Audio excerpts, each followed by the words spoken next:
Good morning everyone. आप सभी का अपना यूट्यूब चैनल पर स्वागत है। आप हमारे साथ केमिस्ट्री पढ़ने के लिए जुड़े हुए हैं और हम लोगों ने पिछले क्लास में देखा था कि रासायनिक बंधन क्या होते हैं। यानी आपका जो टॉपिक चल रहा है वो धातु और अधातु चल रहे हैं। धातु और अधातु चैप्टर में ही हमें पढ़ना होता है रासायनिक बंधन के बारे में। ठीक है, तो रासायनिक बंधन के बारे में हम लोगों ने पढ़ा था। ठीक है, तो आज की भी क्लास आपको बहुत मजा आने वाला है। तो आराम से आप पेन पेपर लेकर पढ़ने के लिए तैयार हो जाएं। ठीक है, चल तो आज हम लोग अपने लेक्चर को स्टार्ट करते हैं। ठीक है, पिछले लेक्चर में हम लोगों ने जाना था कि रासायनिक बंधन क्या होता है। रासायनिक बंधन के बाद हमने देखा था कि रासायनिक बंधन के प्रकार क्या होते हैं। तो रासायनिक बंधन के प्रकार में हम लोगों ने जाना था आयनिक बंधन के बारे में। ठीक है, कि वैद्युत संयोजक या आयनिक बंधन क्या होते हैं। अगर आपको नहीं समझ में आया तो वीडियो को रिपीट करके देखें। ठीक है, फिर भी हम समझाने का प्रयास करते हैं। वैद्युत संयोजक या आयनिक बंधन जो होते हैं वो क्या होता है, इलेक्ट्रॉन के त्याग या ग्रहण के कारण होता है। किसके कारण होता है? इलेक्ट्रॉनों के त्याग करने या इलेक्ट्रॉनों के ग्रहण करने के कारण ही हमारा जो बनने वाला बंधन होता है वो क्या कहलाता है? तो आयनिक बंधन कहलाता है। इन सारे चीजों के बारे में जाना था। ठीक है, ये आज हमें पढ़ना है सहसंयोजक बंधन के बारे में।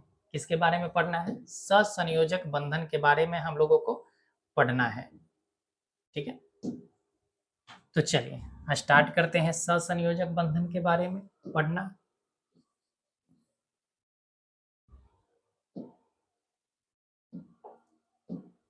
चल, कोई भी हमारे प्यारे भाई बहन डायरेक्ट इसी क्लास को ज्वाइन किए हैं तो आप अच्छे ढंग से शुरू से अंत तक बने रहें।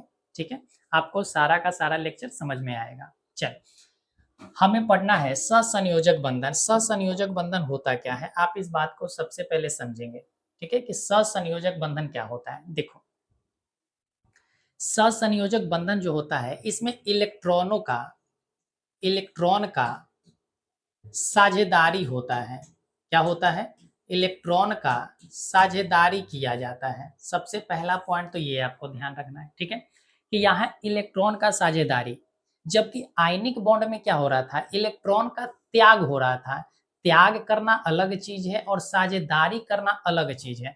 जैसे आप किसी के साथ मिलकर, आप किसी अपने मित्र के साथ मिलकर कोई दुकान, कोई शॉप खोल रहे हैं। ठीक है, तो उस शॉप में जो भी आपको प्रॉफिट होगा उसे भी मिलेगा और आपको भी मिलेगा। ठीक है, तो उसमें क्या हुआ, साझेदारी हुआ।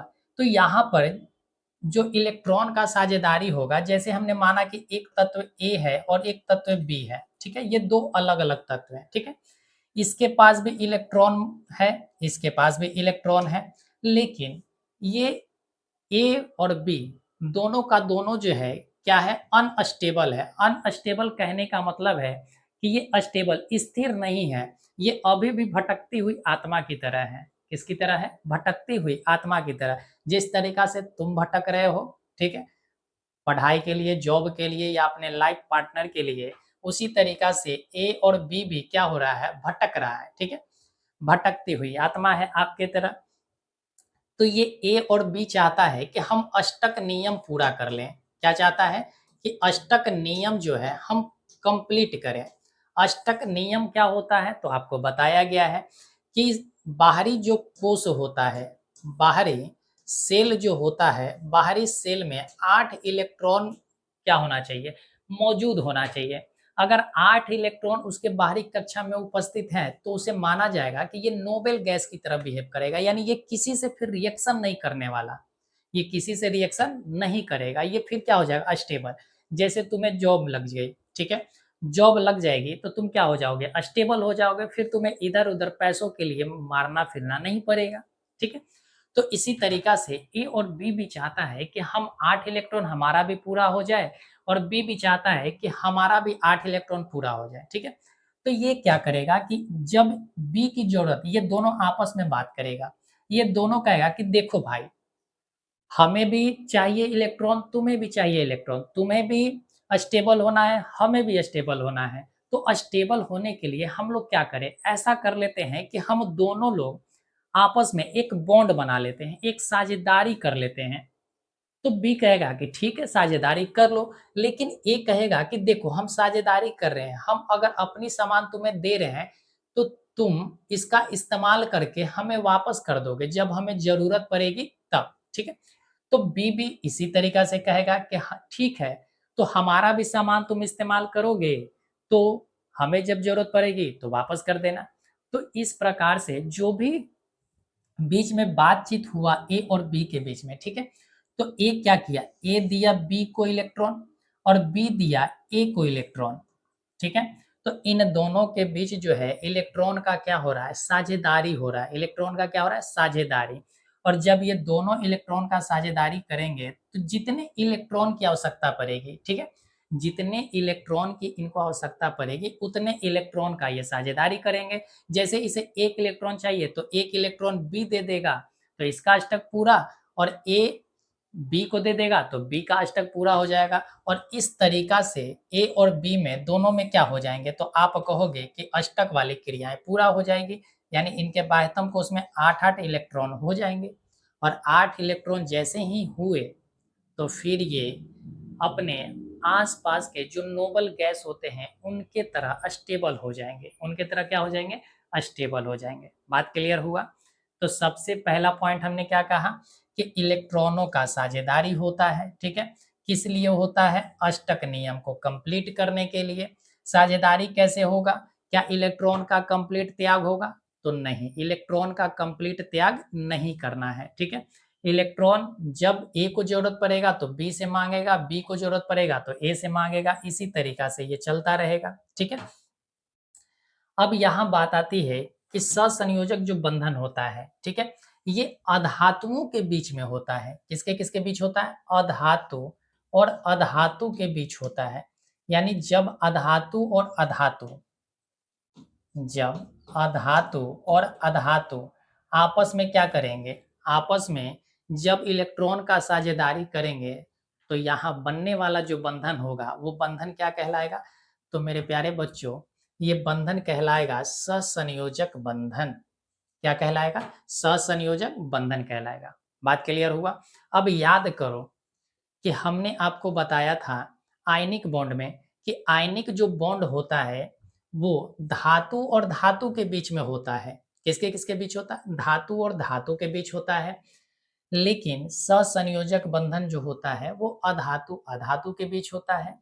आयनिक बॉन्ड में हमने बताया कि इलेक्ट्रॉन का त्याग या ग्रहण होता है, यानी दे दिए तो दे दिया और ले लिया जो ले लिया वो पुनः वापस नहीं करेगा, ठीक है।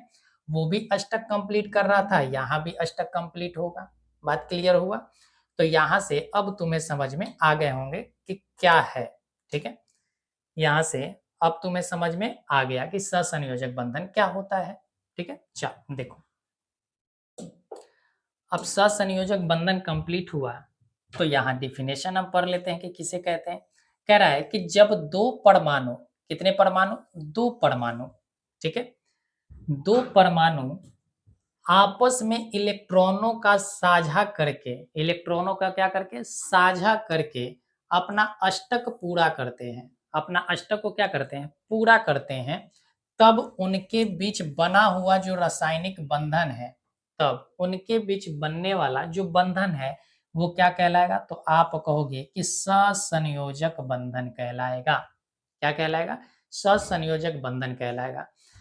मेरे प्यारे भाई आप डिफिनेशन रटने का प्रयास मत करना, ठीक है। डिफिनेशन यहाँ रटने की ही आवश्यकता नहीं है, ठीक है। आप सीधे सीधे ध्यान में रखो कि जब दो परमाणु क्या होंगे, आपस में इलेक्ट्रॉनों का साझेदारी करेंगे, इलेक्ट्रॉनों का क्या करेंगे, साझेदारी करेंगे, और साझेदारी करके अपना अष्टक पूरा करेंगे और क्या हो जाएंगे, स्टेबल हो जाएंगे, तो उसके उनके बीच जो बनने वाला बंधन है वो क्या कहलाए, सहसंयोजक बंधन कहलाए। बात क्लियर। यहाँ पर देखो अभी हमने बताया कि यह बंधन केवल अधातुओं के बीच होता है। किसके बीच होता है, अधातुओं के बीच होता है। इस बात को आप ध्यान रखोगे कि सहसंयोजक जो बंधन होता है वो अधातुओं के बीच होगा, ठीक है। कभी भी धातु इसमें शामिल नहीं होगा। धातु और धातु में कोई भी बंधन नहीं बनता, इस बात को आप ध्यान रखेंगे, ठीक है। धातु और धातु में कोई भी बंधन नहीं बनता है, ठीक है। क्यों नहीं बनता? क्योंकि ये भी इलेक्ट्रॉन त्याग करेगा, ये भी इलेक्ट्रॉन त्याग करेगा, और दोनों अगर त्याग ही करेगा तो फिर दोनों अनस्टेबल है। तो इलेक्ट्रॉन क्या होगा, यहाँ पर कोई भी ग्रहण नहीं करेगा, इस वजह से बंधन नहीं बनेंगे, ठीक है। चलिए आगे अगर हम बात करें तो आगे है कि ये बंधन जो होता है वो 3 प्रकार के होते हैं। कितने प्रकार के होते हैं? 3 प्रकार के बंधन होते हैं। सहसंयोजक बंधन जो होता है वो कितने प्रकार के होते हैं? 3 प्रकार का। अगर पहली बात अगर हम कहें तो हम कहते हैं कि एकल बंधन है। कौन सा बंधन है? एकल सहसंयोजक बंधन। अब एकल सहसंयोजक बंधन क्या होता है? जहां एक इलेक्ट्रॉन का क्या होगा, जहां एक इलेक्ट्रॉन का साझेदारी होगा, जहां एक इलेक्ट्रॉन का साझेदारी होगा तो उसे हम कहते हैं कि एकल सहसंयोजक बंधन है। क्या है? एकल सहसंयोजक बंधन है। बात क्लियर हुआ? हमने क्या कहा कि जब एक इलेक्ट्रॉन का ग्रहण या त्याग हो, क्या होगा? साझेदारी होगा। त्याग नहीं बच्चों, क्या होगा? साझेदारी होगा, तो हम उसे कहते हैं कि एकल बंधन है, ठीक है। सेकंड होता है द्वि सेकंड होता है द्विसंयोजक बंधन। द्विसंयोजक आपको देखने से ही देखो, एकल का मतलब होता है एक, एकल का मतलब क्या होता है? तो आप कहोगे एक होता है, इसका मतलब कि एक इलेक्ट्रॉन का साझेदारी होगा तो एकल बंधन। द्वि का मतलब क्या होता है? दो, द्वि का मतलब होता है दो, तो इसका मतलब है कि दो इलेक्ट्रॉन का साझेदारी होगा तो हम कहेंगे कि द्विबंधन है, ठीक है। और इसी तरीका से अगर हम बात करें तो एक होता है त्रिक बंधन। कौन सा होता है? त्रिक बंधन होता है। तो त्रिक बंधन क्या? त्रिक का मतलब होता है तीन, त्रिक का मतलब मेरे प्यारे बच्चों तीन होता है। तो तीन इलेक्ट्रॉन का अगर साझेदारी हो रहा है तो हम उसे कहेंगे कि वो हमारा त्रिक सहसंयोजक बंधन है। बात क्लियर हुआ? तो देखो यहीं पर आपका लिखा हुआ है कि पहला बंधन का नाम क्या है? एकल सहसंयोजक बंधन है। सेकेंड द्विक सहसंयोजक बंधन है, और थर्ड नंबर है त्रिक सहसंयोजक बंधन है, ठीक है। तो बात आपको स्पष्ट हो गया होगा, इस तरीका से आपने समझा, ठीक है, कि क्या क्या होते हैं। चल अब अगर हम बात करें आगे की, ठीक है, तो अब है हमारा पढ़ना क्या कि एकल सहसंयोजक बंधन क्या है। एकल सहसंयोजक बंधन क्या है, ठीक। देखिए अभी हमने कहा कि एक इलेक्ट्रॉन का क्या होगा, एक इलेक्ट्रॉन का त्याग होगा, एक इलेक्ट्रॉन का क्या होगा? साझेदारी होगा। एक इलेक्ट्रॉन का साझेदारी होगा तो हम उसे क्या कहेंगे? तो आप कहोगे कि एकल सहसंयोजक बंधन कहेंगे, ठीक है। किनके बीच होगा? तो दुनिया में सारा चीज परमाणु से मिलकर बना है। दुनिया का सारा पदार्थ जो है वो किससे मिलकर बना है? परमाणुओं से मिलकर बना है। तो परमाणुओं के बीच बंधन बनेगा, यानी परमाणुओं के बीच अगर एक इलेक्ट्रॉन का साझेदार हो रहा है किसी भी दो परमाणुओं के बीच, कितने परमाणु के बीच? दो परमाणु। परमाणु कितने चाहिए? दो चाहिए, एक परमाणु ए और एक परमाणु बी। अगर दो परमाणु है तो इन दोनों के बीच जो होगा वो क्या होगा? तो आप कहोगे कि साझेदारी होगा। क्या होगा? साझेदारी होगा। और कितने इलेक्ट्रॉन का साझेदारी होगा? तो आप कहेंगे कि एक इलेक्ट्रॉन का साझेदारी होगा। और एक इलेक्ट्रॉन का साझेदारी हुआ तो उसी को हमने कहा कि एकल सहसंयोजक बंधन कहलाया। कहाँ याद करना है आपको, ठीक है।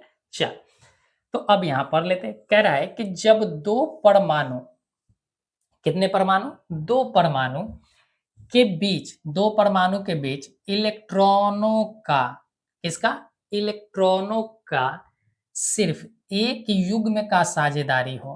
कितने युग्म का साझेदारी हो? एक युग्म, एक युग्म यानी एक पेयर। अब जरा सोचो, एक इलेक्ट्रॉन जो होगा वो देगा बी को और इधर से बी जो है एक इलेक्ट्रॉन देगा ए को। इन दोनों ने मिलकर साझेदारी किया, तो यहाँ से एक इलेक्ट्रॉन, यहाँ से एक इलेक्ट्रॉन, कितने हैं? 2 इलेक्ट्रॉन। और 2 इलेक्ट्रॉन का मतलब एक युग्म यानी एक पेयर कहलाया, ठीक है। तब उनके बीच एकल ससंयोजक बंधन कहलाता है। तब उनके बीच क्या कहलाता है? ससंयोजक बंधन कहलाता है, ठीक है। बात क्लियर है? चल, अगर बात क्लियर है तो अब आगे बढ़ते हैं, ठीक है। चल, अब देखो कि कैसे। अब हमने एग्जाम्पल लिया है, ठीक है। सबसे पहला एग्जाम्पल है आपका हाइड्रोजन। सबसे पहला एग्जाम्पल है हाइड्रोजन, ठीक है। तो आपको ध्यान रखना है कि हाइड्रोजन का जो परमाणु संख्या होता है उसे कितना है? 1 है। हाइड्रोजन का परमाणु संख्या कितना? 1 है। यानी कि परमाणु संख्या 1। अगर परमाणु संख्या 1 है तो आप कहोगे कि इलेक्ट्रॉनों की संख्या जो होगी वो भी कितनी होगी? 1 होगी। इलेक्ट्रॉनों की संख्या भी कितनी होगी? 1 इलेक्ट्रॉन होगा, ठीक है। इसका मतलब है कि इसके बाह्यतम कक्षा में एक ही इलेक्ट्रॉन मौजूद है और अष्टक नियम पूरा करने के लिए इसे ये एक अपवाद है, हाइड्रोजन जो है एक अपवाद है कि इसके बाह्यतम कोश में अगर 2 इलेक्ट्रॉन भी हो जाए, कितने इलेक्ट्रॉन हो जाए? 2 इलेक्ट्रॉन हो जाए तो भी ये अस्टेबल हो जाएगा। क्या हो जाएगा? अस्टेबल हो जाएगा। अगर हाइड्रोजन के पास एक और इलेक्ट्रॉन मिल जाए तो ये क्या हो जाएगा? स्थिर हो जाएगा, यानी उत्कृष्ट गैस की तरह ये बिहेव करेगा। तो देखो, एक हाइड्रोजन ये रहा, इसके पास एक बंधन ये रहा, ठीक है। एक हाइड्रोजन यहाँ बना लेते हैं, ठीक है। इसके पास ये रहा एक इलेक्ट्रॉन, दोनों के पास अपना अपना इलेक्ट्रॉन है, ठीक है। तो ये दोनों क्या होंगे? ये दोनों, ये इसको देना चाहेगा, ठीक है, और ये इसको देना चाहेगा। यानी दोनों चाह रहा है कि हम आपस में क्या कर लें? एक दूसरे के इलेक्ट्रॉन से क्या करें? लेकर अस्टेबल हो जाए, अपना अष्टक कंप्लीट कर लें। तो ये दोनों के दोनों जो होंगे ये क्या करेंगे? तो आप कहोगे कि दोनों के दोनों अपने बीच जो है क्या करेंगे? तो बंधन बना लेंगे, इस तरीका से संयोग कर लेंगे, इस तरीका से जुड़ जाएंगे, ठीक है। और इसी चीज को हम ऐसे भी लिख लेते हैं, हाइड्रोजन सिंगल बॉन्ड हाइड्रोजन। इसका मतलब हुआ कि यह है जहां एक पाई आपको दिखेगा, कितने पाई दिखेंगे? एक पाई दिखेगा, ठीक है। तो उसको हम कहते हैं, यानी एक जो डंडा आप दिख रहे हो, ठीक है, इसे हम कहते हैं कि ये क्या है? एकल सहसंयोजक बंधन है, ठीक है। हाइड्रोजन भी क्या है? यहाँ पर हाइड्रोजन भी हमारा अधातु है। हाइड्रोजन क्या है? अधातु है। तो देखो, दोनों अधातुओं के बीच जो बंधन बना है वो कौन सी बंधन बना है? तो आप कहोगे कि एकल सहसंयोजक बंधन बना। बात क्लियर हुआ? चल, और भी आगे बढ़ लेते हैं, ठीक है। ये आप कॉपी कर लेना, आपको समझ में आ गया होगा। चल, अब है सेकंड नंबर क्लोरीन। कौन सा है? क्लोरीन है। क्लोरीन की अगर बात करें तो क्लोरीन का परमाणु संख्या होता है 17। क्लोरीन का परमाणु संख्या 17।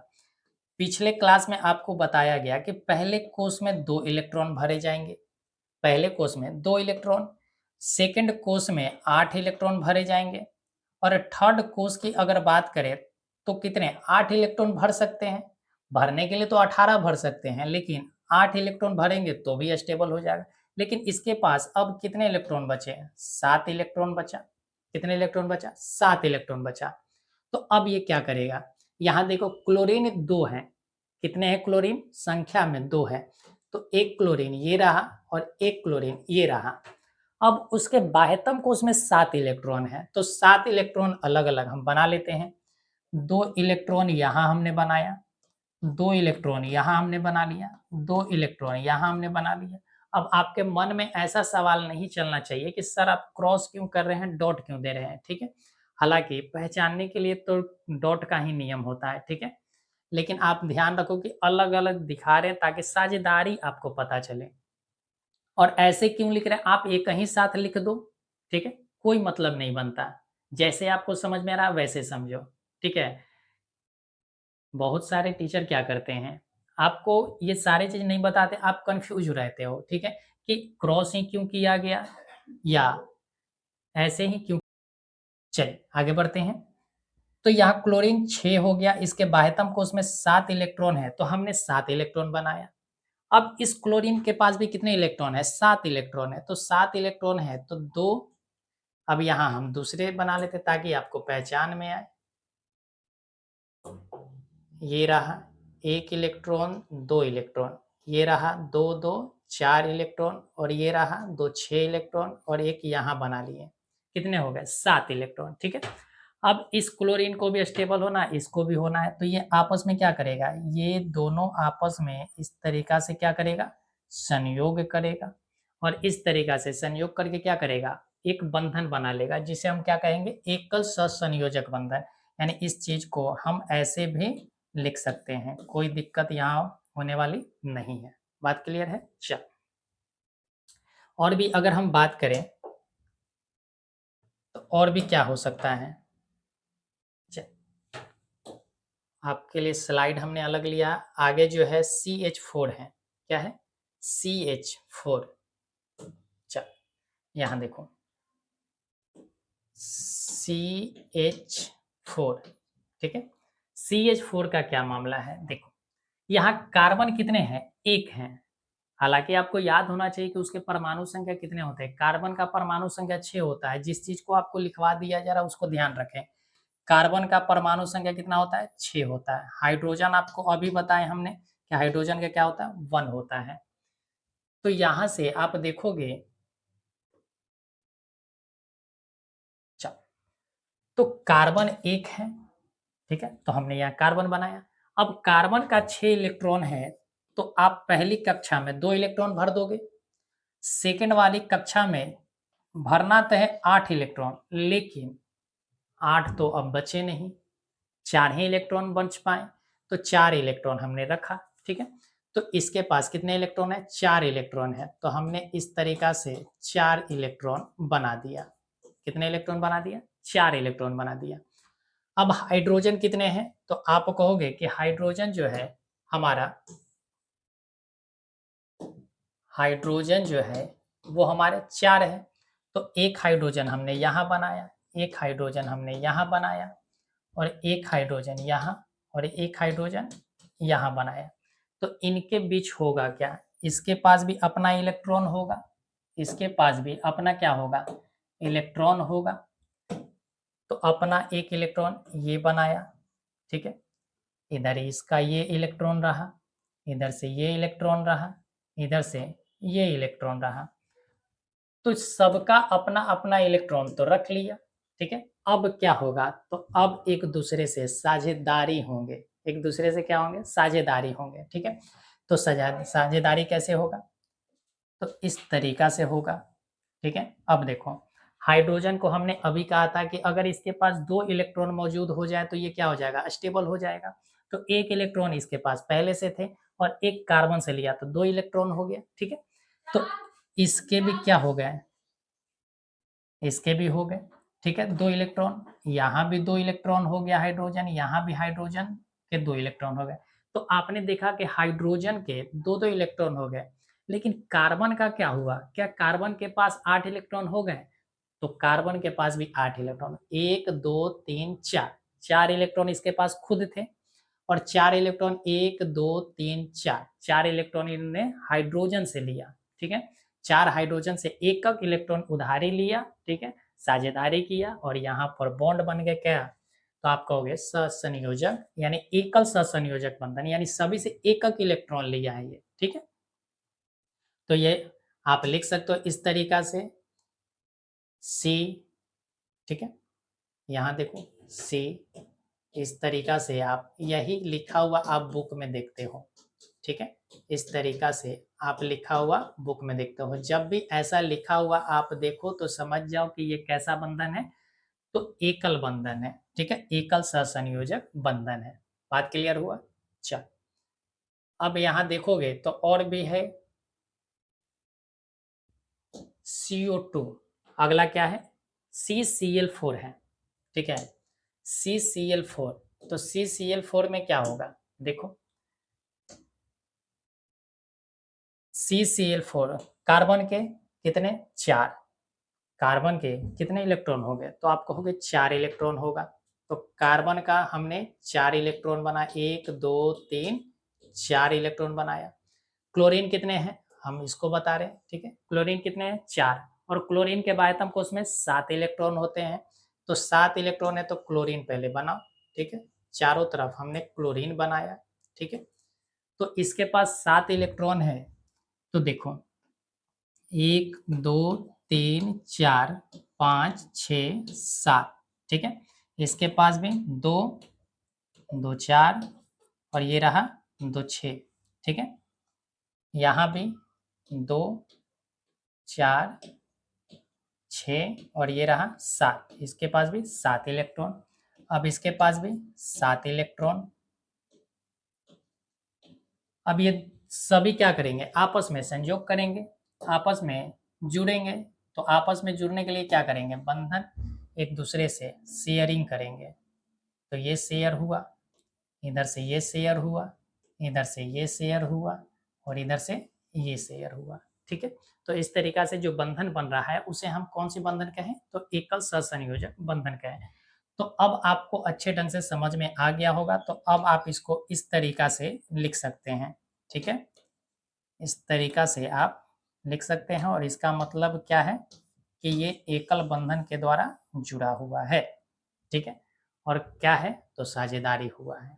बात क्लियर है। चल, तो अब आपको अच्छे ढंग से समझ में आ गया होगा कि एकल सहसंयोजक बंधन होता क्या है। अब हम आगे बढ़ते हैं, ठीक है। अब द्विक सहसंयोजक बंधन के बारे में, ठीक है। चलो देखो, द्विक सहसंयोजक बंधन क्या है। अगर द्विक सहसंयोजक बंधन की अगर हम बात करें तो इसमें 2 इलेक्ट्रॉनों का साझेदारी होगा। कितने इलेक्ट्रॉन का साझेदारी। अब ये सहसंयोजक बंधन है, ये हमें बताने की आवश्यकता नहीं है। यहाँ पर डायरेक्ट आप ध्यान रखो कि 2 इलेक्ट्रॉनों का साझेदारी होता है। क्या होता है, 2 इलेक्ट्रॉनों का साझेदारी होता है। तो उसे हम क्या कहते हैं, यानी कि 2 परमाणुओं के बीच 2 इलेक्ट्रॉनों को 2 इलेक्ट्रॉनों का साझेदारी के कारण जो बनने वाले बंधन होते हैं उसे हम कहते हैं कि द्विक सहसंयोजक बंधन है, ठीक है। चल, तो यहाँ देखो ऑक्सीजन है। अब उसी तरीका से ऑक्सीजन का परमाणु क्रमांक कितना होता है, 6 होता है। ऑक्सीजन का परमाणु क्रमांक 6 होता है। तो ऑक्सीजन का 6 होता है, ऑक्सीजन ये रहा, ऑक्सीजन ये रहा, तो 6 6, तो इसके ऑक्सीजन के ये परमाणु संख्या 8 होता है। इसके बाह्यतम कोश में, यानी जब इसका कॉन्फ़िगरेशन निकालेंगे तो 2 और 6 होगा, 2 और 6 होंगे। तो इसके बाह्यतम कोश में 6 इलेक्ट्रॉन है, तो 6 इलेक्ट्रॉन बना लेते हैं। 1 2 3 4 5 6, ठीक है।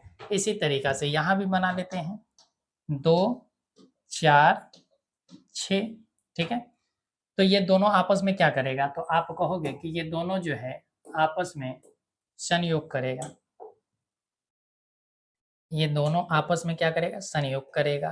कैसे, तो ये दोनों जो है अपना अपना इलेक्ट्रॉन का क्या कर लेगा, साझेदारी। 2 इलेक्ट्रॉन ये ऑक्सीजन इसके साथ साझेदारी किया और ये 2 इलेक्ट्रॉन इसके साथ साझेदारी किया, और यहाँ जो है ऑक्सीजन और ऑक्सीजन के बीच कितने बंधन बने, डबल, ठीक है।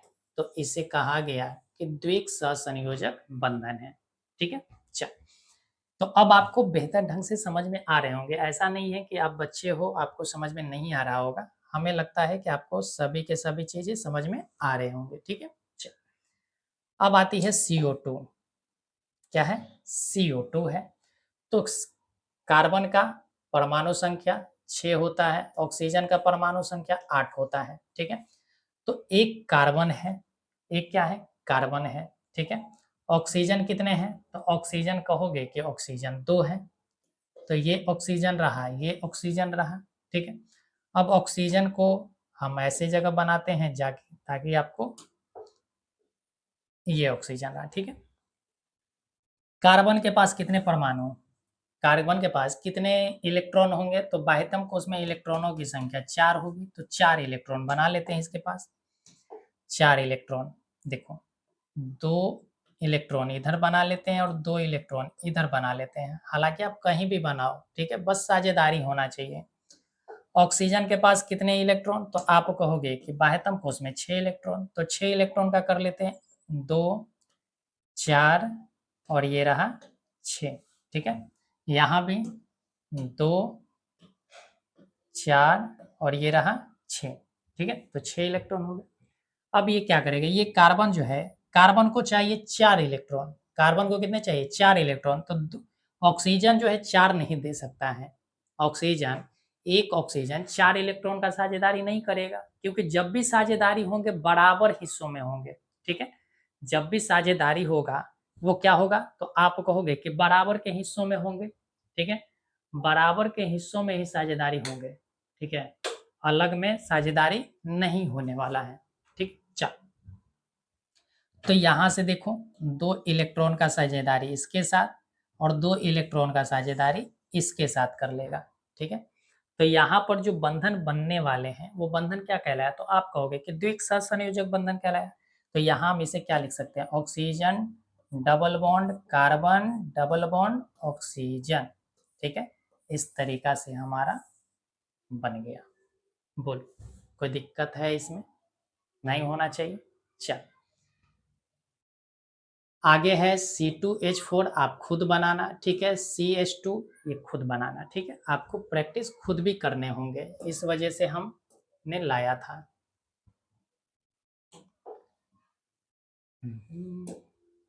चल, अब आता है आपका त्रिक सहसंयोजक बंधन। त्रिक सहसंयोजक बंधन में होता क्या है, तो यहाँ पर 3 इलेक्ट्रॉनों का साझेदारी होगा। कितने इलेक्ट्रॉन का, 3 इलेक्ट्रॉनों का साझेदारी, 3 इलेक्ट्रॉनों का साझेदारी होगा, ठीक है।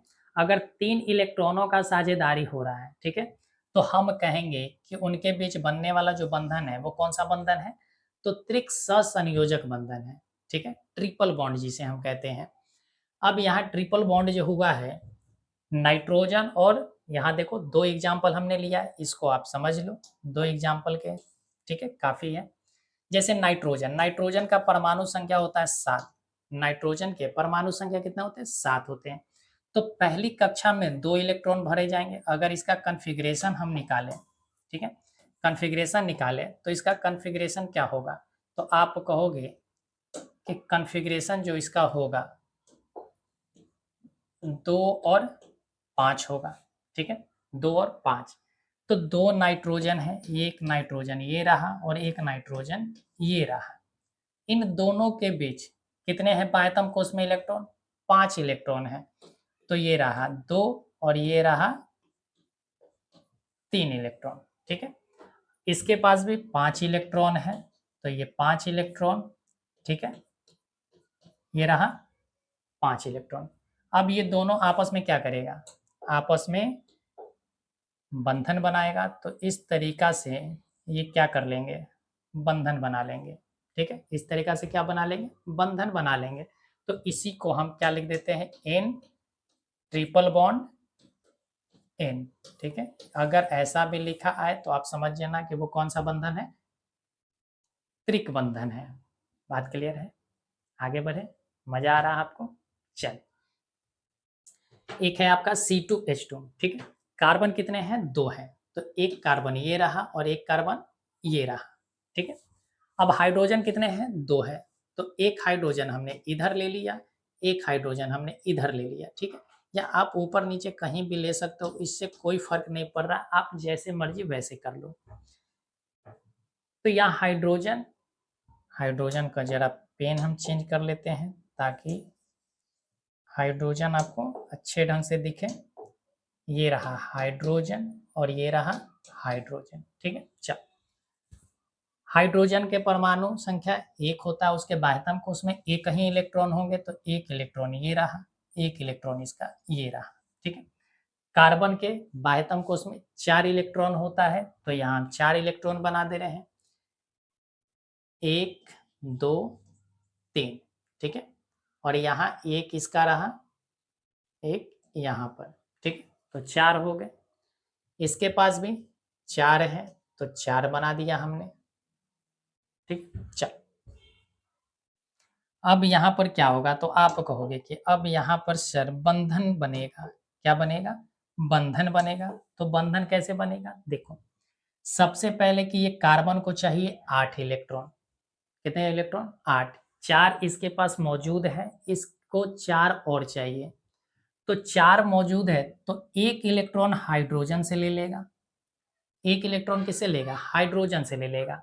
ये भी कार्बन को चाहिए 8 इलेक्ट्रॉन, तो 1 इलेक्ट्रॉन इससे ले लेगा, यानी इसके साथ साझेदारी करके अब इसके पास 5 इलेक्ट्रॉन हो गए। इस कार्बन के पास भी 5 इलेक्ट्रॉन, इस कार्बन के पास भी 5 इलेक्ट्रॉन हो गए। ठीक है, तो अब क्या होगा? अभी भी ये अनस्टेबल है, तो अनस्टेबल है तो इसको स्टेबल करने के लिए अब ये दोनों कार्बन जो है आपस में क्या कर लेंगे? आपस में ये दोनों संयुग साझेदारी कर लेंगे। तो यहाँ से 3 इसके वाले मिले और इसको इसके वाले 3 मिल गए। ठीक है, तो यहाँ से हमारा बना क्या? हाइड्रोजन और कार्बन के बीच सिंगल बॉन्ड है, और कार्बन कार्बन के बीच कितने बॉन्ड है? तो आप कहोगे कि ट्रिपल बॉन्ड है। ठीक है, और कार्बन और हाइड्रोजन के बीच एक बॉन्ड है। तो आपको ऐसे भी अगर मिला लिखा हुआ मिले तो इसमें कोई भी दिक्कत वाली बातें नहीं है। ठीक है, बात क्लियर है? चल, तो ये हमारा था त्रिक सहसंयोजक बंधन। अब आता है आपका लास्ट। ठीक है, लास्ट क्या है समझ लेते हैं। ठीक है, देखो अब जितने सारी चीजें हैं आपको बताया गया। ठीक है, पहली पॉइंट है, देखो कह रहा है कि सहसंयोजक यौगिक जो है उदासीन अणुओं द्वारा बने होते हैं। ठीक है, उदासीन क्यों कहा जा रहा है? क्योंकि अधातु रिएक्शन करते नहीं हैं। ठीक है, अधातु जो है वो क्या नहीं करते हैं? तो वो न्यूट्रल होते हैं। वो क्या होते हैं? न्यूट्रल होते हैं, यानी उन पर कोई भी चार्ज ऐसे नहीं होता है। ठीक है, बात क्लियर हुआ?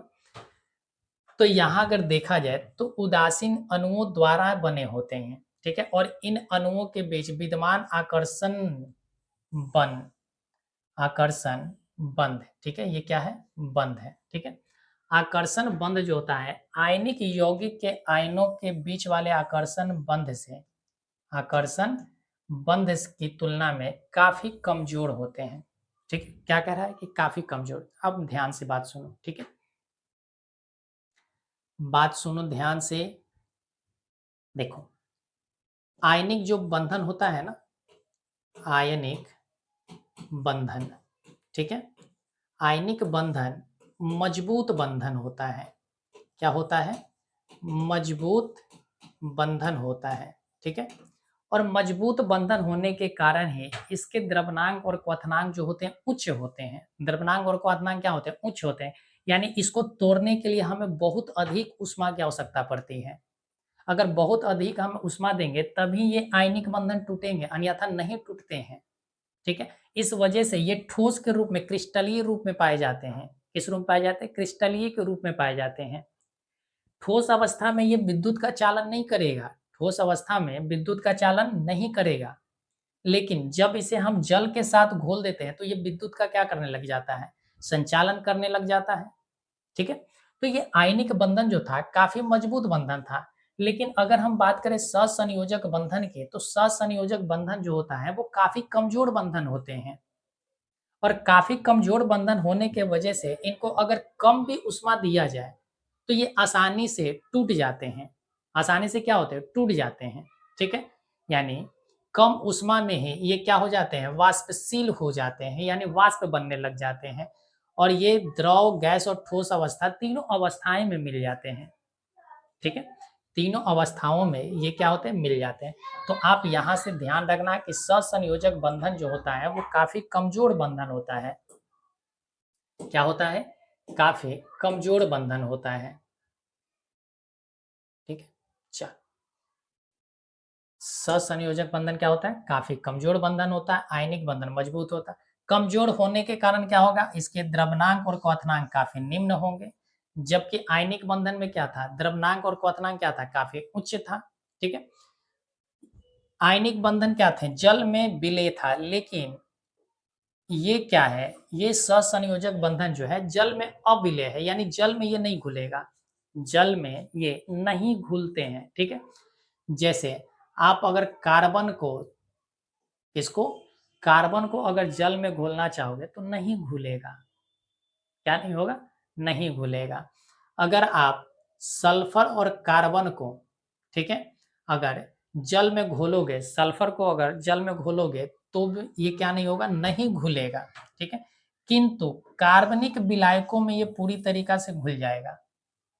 कार्बनिक विलायकों में क्या होगा? पूरी तरीका से घुल जाएगा।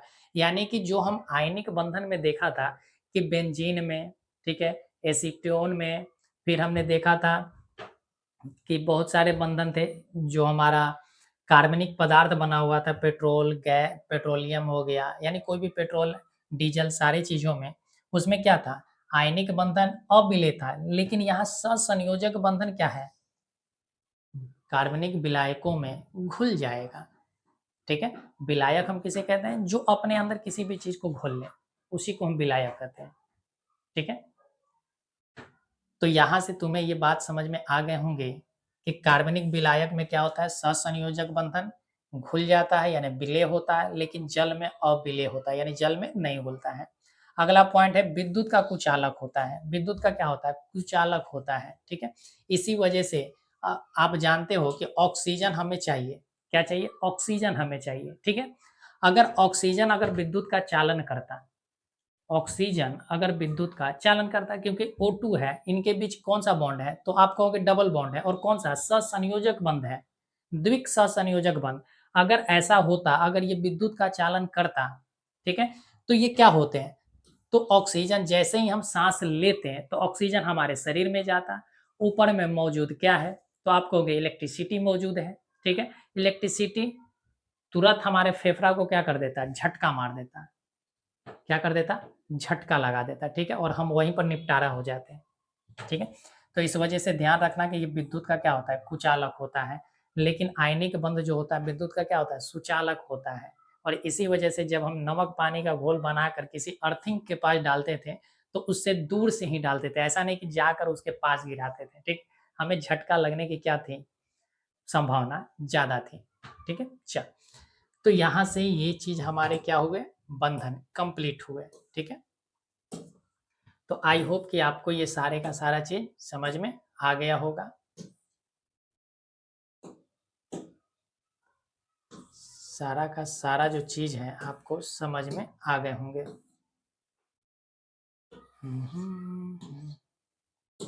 चल, यदि हमारे प्यारे भाई बहन शुरू से अंत तक अभी तक बने हैं तो इसका मतलब है कि आपको पढ़ाई अच्छा लग रहा होगा, आपको सारे चीजें समझ में आ रहे होंगे, ठीक है। तो आपसे एक रिक्वेस्ट है कि आप लाइक का बटन दबा दीजिए और चैनल को भी सब्सक्राइब कर लीजिए, ठीक है। आप लोग क्या करते हैं कि चैनल को सब्सक्राइब नहीं करते हैं, ठीक है। चैनल सब्सक्राइब कर लीजिए ताकि आपको आने वाले जितने सारे वीडियो हैं आपको आपके पास नोटिफिकेशन पहुंच पाए, ठीक है। चल, तो फिर मिलते हैं हम लोग अगले वीडियो में। तब तक आप अपना क्या कीजिए, इन सारे चीज़ों का, सारे कंटेंट का रिवीजन कीजिए, ठीक है। अभी नोट्स बनाने के चक्कर में नहीं रहिएगा, वीडियो आपके पास अवेलेबल रहेगा, सारा का सारा वीडियो आप रिवीजन कर सकते हैं, ठीक है। चल, फिर मिलते हैं।